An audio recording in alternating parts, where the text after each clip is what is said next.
Yo, what's going on, everybody? It is good to be on YouTube again. Like, for real, it is really good to be on YouTube again. So I'm doing this live. Now I'm gonna be real with you. So I'm doing this live because I thought it was gonna be an easy process. But boy, I was incorrect. It took me hours set this up, hours. Well, but the good thing about it, I don't have to edit it later, so that makes it really good. So after the live is over, and hopefully it goes all the way through, I don't have to edit it, and we should be definitely good to go. So let's get right into the video. Today I'm going to be talking about what's in my camera bag. Now, I've done this video 2 years ago when I first started doing video professionally, and I started really taking my gear to the next level. So I showed you what I started off with, and it was cool, you know what I'm saying? It was really cool. So, but today I have upgraded a little bit, and I found my shooting style. Now in 2019, I found my shooting style. I found what gear works for me and what is really getting the job done for certain situations. Okay, so in that case, let's dive right into it. Now, because I'm live, I'm doing the switching myself. So if you see me look over and fiddle fat on something, it's because I'm switching. I'm running a control surface. All right, cool. Let's get into it.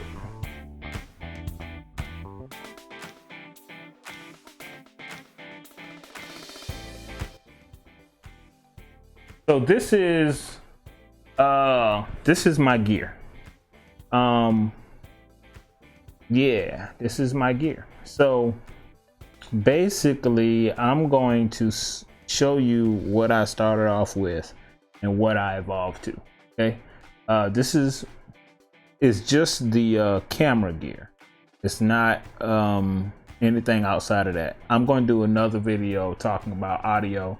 I'm gonna do another video talk about lights. I'm gonna do another video. So I'm trying to do this gear series. So hopefully this works out. All of them may not be live, but this one happened to be live only because this is the best way for me to shoot it. Because my cameras are right here. You know what I'm saying? So the other videos may not be live because I can use my cameras to shoot the video. Right now, I'm using my webcam and an iPhone. Show you exactly how this thing. All right, cool. So this is the camera I started off with. This is the Canon EOS T3i, and this joint has given me so much. This has really got me started. This I'm telling you, this is an 18 megapixel DSLR. And I got the body grip for it, the battery grip for it, which extends the battery life. So I was able to put 2 batteries in it. So instead of 1 battery lasting 45 minutes to an hour, I got 2 batteries that last me anywhere from 90 to 120 minutes. And sometimes longer, depends. So yeah, this is what I started off with. This is the same sensor that they put in the Canon 60D and also the 5D Mark II. Well, no, I lie. 18 megapixels in the 5D Mark II, but it's not a full frame camera. So 5D Mark II have the full frame. It's the same one that's in the 7D, the original version. 7D, 60, the 60D, and the T3i has all the same sensors. This does not have autofocus, and that's one of the reasons why they told me to start off on this, because it didn't have autofocus for video. So I really had to learn how to manually focus, and which is the industry standard for doing professional cinema work, is not to rely on autofocus, which is a good thing starting off, but it hurt me in some instances because I wasn't able to focus fast enough. But I learned, it really taught me how to focus fast enough. So yeah, this is my first camera. And I love this camera. I still use this camera. I use it along with Magic Lantern. And if you know anything about Magic Lantern really beef up Canon DSLRs. So all the limitations that Canon does not put in their DSLRs, you definitely get it with Magic Lantern software. It's a risk, but I never had any problems with Magic Lantern. One of the main things that I use in Magic Lantern, let me see if I can turn this on. You guys are able to see. So you see here, it got like extra things that's going on. Closer. Yeah, so you see here, I can adjust my audio settings, and at that time I was recording straight into the camera, and natively you're not able to really adjust your mic inputs as fine detail as this does as Magic Lantern. So I'm able to see what my levels are even as I'm recording in. So yeah, that's one thing I use. If I put a lens on it, you'll be able to see my histogram right here on the right. It's all black right now because I don't have a lens on it, and I'm able to adjust. So like on the native camera, you see the ISO only have the auto version. You have 100, 200, 400, 800, 1600, 3200, and 6400. Now with the Magic Lantern, I'm able to, you'll see the ISO here. So you're able to see the finer adjustment. It's actually stops. You're able to see 100, 160, 200, and those. And because this is a Rebel camera, the noise reduction is not that good. So being able to know my camera well enough to know how far to go and where to push it. So usually I don't go past 800 on this camera, because you starting to see noise, and the noise is not really that good in this camera. But instead of having, like, if 800 is not enough, instead of having to go straight to 16, which is terrible, on this camera particularly, 1250 usually get me through. Then I usually use a noise reduction on my editing software, which is Final Cut Pro. Also, I'm able to adjust my white balance, which is something that I wasn't able to do before on your Rebel cameras. They have their own presets, such as, let me go to it. If I'm able, I don't use the presets so much, so sometimes I'm not able to define just the regular functions of the camera.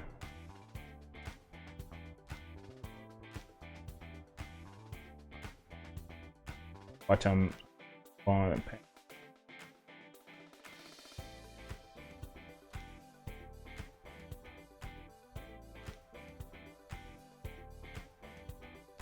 Right, yep, color temperature. So yeah, here. So you see you have the auto here. Bring this closer. I'm using an iPhone, so you can see this thing kind of trying to adjust focus and stuff like that. So you have the auto here.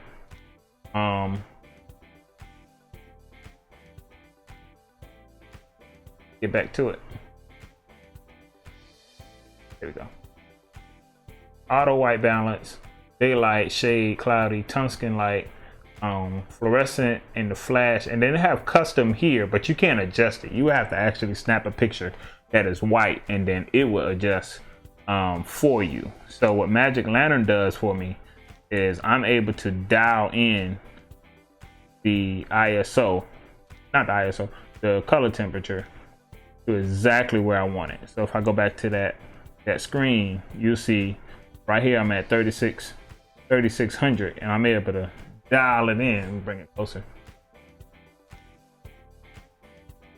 Here we go. So I'm able to dial that in. You can see the number right here, corner right here. I'm able to dial that in the way I want to. Because I don't have a lens on it, you're not able to see the white balance change. Maybe I'll go over that in another video. So that's the main thing I use. Oh, one last thing. A lot of times when I'm shooting by myself, I'm not able to watch this camera. So what I do is set it and forget it. And you know, anything with DSLRs, it'll cut off on you after a certain amount of time.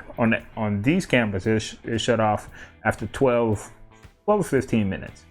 It'll shut off. You have to literally hit the record button. So with Magic Lantern, it has this feature with it's called movie restart. So what that does is when it cuts off, it automatically cuts on again. So you don't have to sit there and stand by it and wait for it to cut off. And that has saved me a lot of times, especially when I'm running and gunning. I need this to be a wide shot, and then I can't be by it all the time. I'm running around with another camera. So that continuously do it. One last thing I use it for is the intervalometer. So if you've seen some of my videos that have the time lapse going on, 99% of the time I'm using this camera. I'm not using this one. I'm using this one. And this camera right here, I got the intervalometer, and it's steady snapshots for me to create those time lapses. All right, cool. That's enough about this camera. That's why I use Magic Lantern. Good. So let's go to my main camera that I shoot video on. This is the camera I started off with, and now this is the Canon 70D. This is an older camera, but this was like the first digital camera that really took video seriously. And the images I get out of this camera, this is a 21 megapixel. And they improved so much in this camera over the 60D. 70D was the first camera that Canon put dual pixel autofocus on it, and that autofocus is just money, man. Like, it's money. Canon's autofocus system is already good, especially for photos, but when they put it in video, it became the top. That's why I shoot Canon, for the color science and just for the autofocus. And I know I just said that the industry standard is to use manual focus, but in some instances, autofocus saves you. You know what I'm saying? Especially when your subject is moving, or you shooting at a lower f-stop, and that shallow depth of field is critical. Someone move out their spot, wow, you need to make that adjustment real quick, and you can't really touch the lens. That's where autofocus come in. Also, I use gimbals a lot, so I use two types of gimbals. One is a brushless gimbal, and I reveal which one that I have in another video. And then I use a manual gimbal, and I'll show you exactly what those gimbals are in another video. So when you're using a gimbal, you can't be touching your lens. You have to use both your hands on those devices to get stabilized shot. So that's where autofocus really shines. Before, I used to use this. I used to never shoot in an f-stop past 3.5, because that depth of field when you're moving, things usually go out of focus. So I will always shoot 3.5, and I already told you in low light situations, man, the low light on this camera is not really that good. But it's on this camera, I'm able to push it. Really, I mean, I think the last shoot I've pushed it to, I was at a f-stop of 4, I think, a 4.5, and I had this up to 2000 ISO. Now, Canon is not the best for low light shooting, especially for crop sensor cameras, but I'm able to push this one much more than I was able to push this. So, yep. I also use Magic Lantern on this one, even though a lot of the features on here I already have. I don't need audio. By the time I got this camera, I wasn't recording through the mic input on the camera. I was always using an external device, which I covered in my last What's in My Camera, but I upgraded. So now I don't record into this camera, so I don't really need the audio features. But one thing I do use Magic Lantern, the automatic restart as well. That helps a lot. You know what I'm saying? Oh, and focus peaking. I forgot to show you focus peaking. I'm gonna put a lens on here later so that you can see what focus peaking is. It basically highlights the areas that's in focus, and that's one thing that really had helped me. Magic Lantern helped me on this camera, is using that focus peaking system. All right, cool. So let's get into okay, let's go to this mic real quick since I can knock this out. This is a Takstar SGC 598. I was right the first time when I said it. It has a 1/8 inch jack that goes into on the side of your camera. So I usually just throw this on top of the camera, especially when I'm doing running and gunning. Throw it on top of the camera, boom, plug this in right here in the jack, boom, and you cut it on. You got audio, and it's much better than the camera audio. I hate when I have to use camera audio and not use the mic. This mic, it's only $25, but it is so good. It's very comparable to all the Rode mics, on camera mics. Very comparable. So ever since I've been using this, like, this is what I've been recommending. So yeah, it's not much difference from the Rode mics, especially for on-camera audio. I've been in, very loud situations and able to use this mic, put it right in front of my subject, and it captured this really good. I mean, capture their voice really pristine.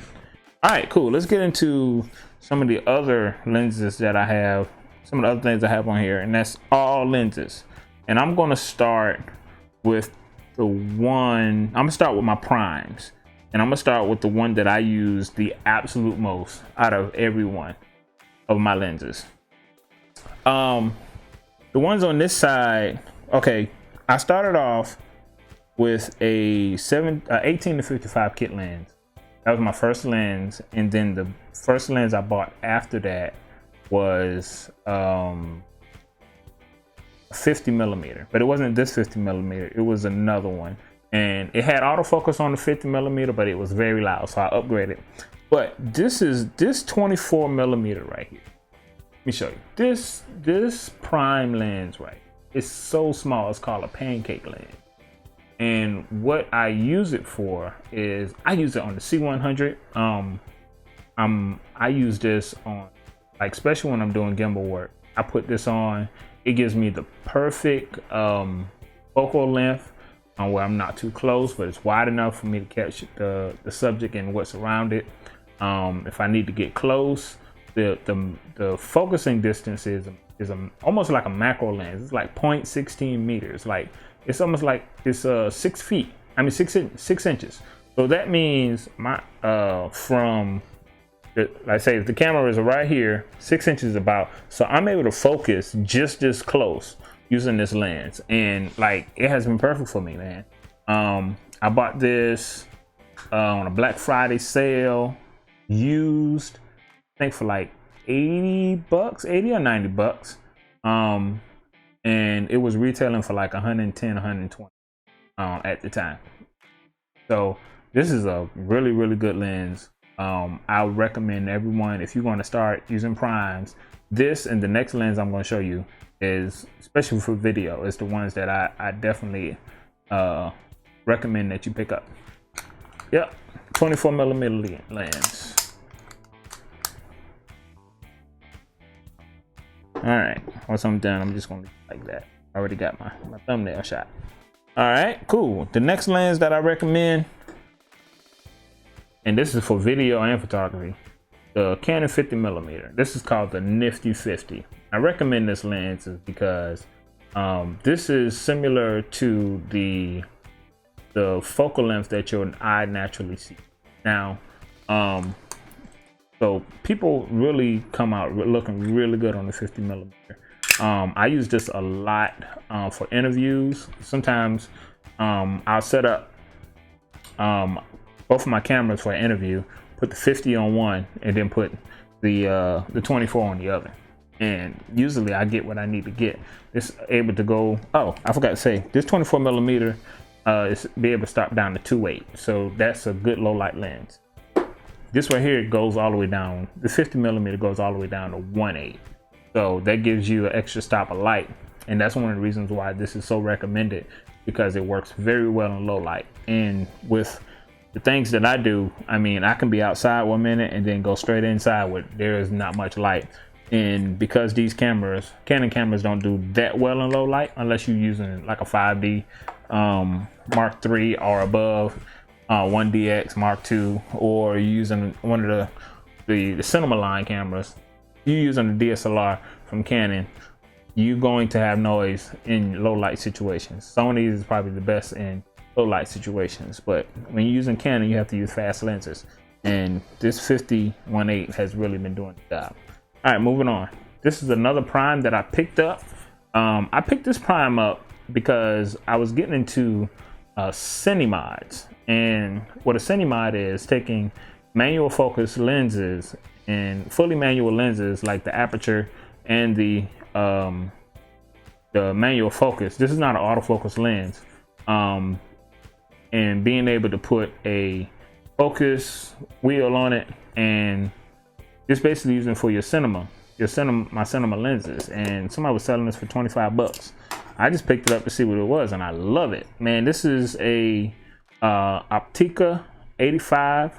It stops down to 1.8, so you can see the aperture in there, and really open up really wide. Let a lot of light in there. If you can really, yep, kind of hard for you. Let's see, change it. Really see how big that aperture really is. All right, so it's kind of hard to see. I know. It's closed, it's open. Yeah, you can't really see it, but man, it really gives me a lot of light. I use this in a wedding. Sorry. Yeah, I used this at a wedding after the wedding was over and they were just taking pictures. So I was a distance away. Man, this has so much character. This 85 millimeter at 1.8, and it's probably going to be hard to find. I would love to see what the Canon version of this looks like, but this Optica, it has its own quality, and I really like the way it came out. So yeah, that's a fun lens to use. All right, now let's get into the primes. Let's go to the first prime that, not primes, I'm sorry, these are primes. And prime lenses are lenses that you can't change the focus. So let's get into the zoom lenses, the lenses that you're able to zoom in and zoom out if need be. Now the first zoom lens that I had was the 18-55 kit lens, but then I upgraded that. But before I talk about that, I'm gonna go to the second one that I use this lens. It's the 75-300. First time I ever used a lens like this was I think it was like the second major shoot that I ever done, and the first major shoot that I actually published on YouTube, and it was the one that I did with the president. And when he was flying in, I had this lens because we couldn't get but so close. He was jumping out the airplane, flying in. I used this lens to capture that. So, but ever since then, man, I've been using this lens on so many occasions. Being able to zoom up close and get that depth of field, that compression that you're able to get with a longer lens, man. This is like the lens. I recommend this lens. This is also a full frame lens. Most of these other lenses only can fit crop sensor cameras, but this is a full frame lens, and man, it's great. So this is 75-300. Yeah, I love it. A minute, put this back. As you see, I got labels on my cap, so when the gig is through, I know which caps are mine, and you know what I'm saying, because I got them labeled and I know where they go, so I won't have be looking for which cap go here and got things mixed up. I know exactly where they go. Next one, this is a lens I've been wanting for a very long time. This is the Canon 17-55 2.8. This is a major upgrade from the kit lens. Also, the kit lens focal length is 18-55, and this, but the kit lens, the aperture changes. So as you zoom in, the aperture changes from 3.5, and as you get closer to 55, it zooms into 4.5, which is you losing a whole stop of light. But this is the 1755, and it stops all the way down to 2.8. So yeah, that's what I really love about this lens. It's at 2.8 all the way through. Whether I'm at 17 or I'm zooming all the way to 55, I'm able to get all those focal length down to 2.8 and keep my light and my exposure the same. That's what I love about that lens. It's an ultrasonic motor lens. The rest of them are the STM motors. And STM motors are the new motors that they put in the Canon because it's quiet and faster. And the lock on focus a lot longer than the ultrasonic, but the ultrasonic is the standard. That's what they put in all the L glass. So a lot of people say that this Canon ultrasonic, this lens right here, is like an L glass. But the reason why they couldn't put L glass is because it doesn't fit full frame. This is an EFS, so it's only fit crop sensor cameras. Which, I mean, I love crop sensor cameras. It gives me a character that full frame doesn't really give me. And I've used a full frame camera, and I just like my crop sensor. And also, like, if you're talking about Super 35s, like that's all in the cinema line, those are crop sensors. So that's, I guess I just like that. Last lens I want to talk about is just 18 to 55. Now this is not a fast lens at all. This is a very slow lens. However, you're talking about 10 to 18. So on a crop sensor camera, that would be like 16 to 35 or something like that. Or maybe 16 to 25 or something like that. But anyway, this joint right here is so wide. I'm able to literally vlog. I'm able to hold the camera in front of me. Like, I'm gonna put this lens on real quick.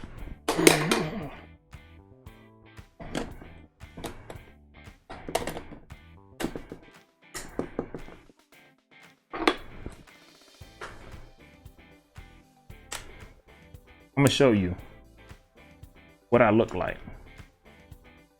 I use this lens. So you see how close I got this camera? It's like right here. I'm gonna take a picture.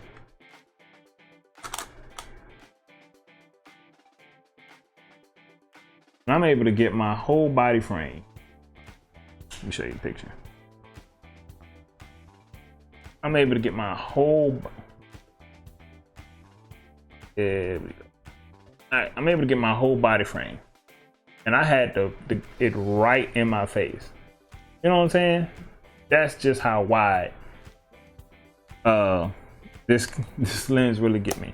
So I got this lens because I know I needed the wideness. I knew that's something that I'd be interested in.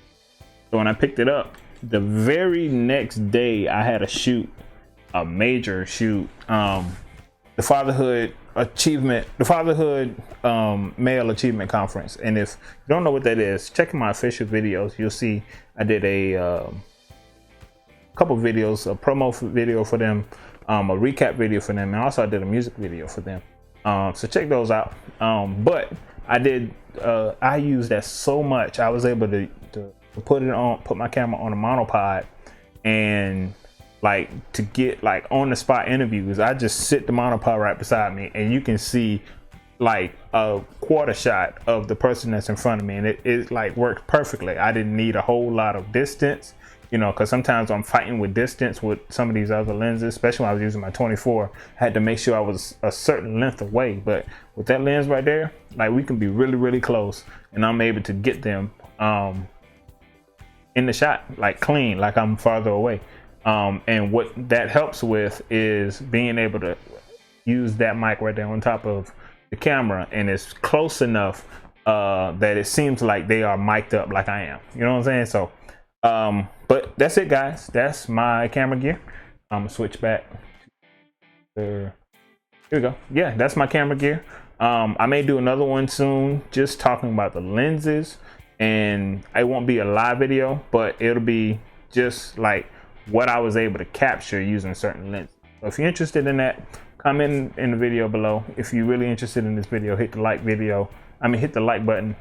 Subscribe to the channel if you never subscribed before, and I will see you guys with the next video. Also look forward to talking about the other gear that I have, the sound equipment, the grips that I have accumulated, and the lighting, because if you really want to know, camera equipment is just one part of it.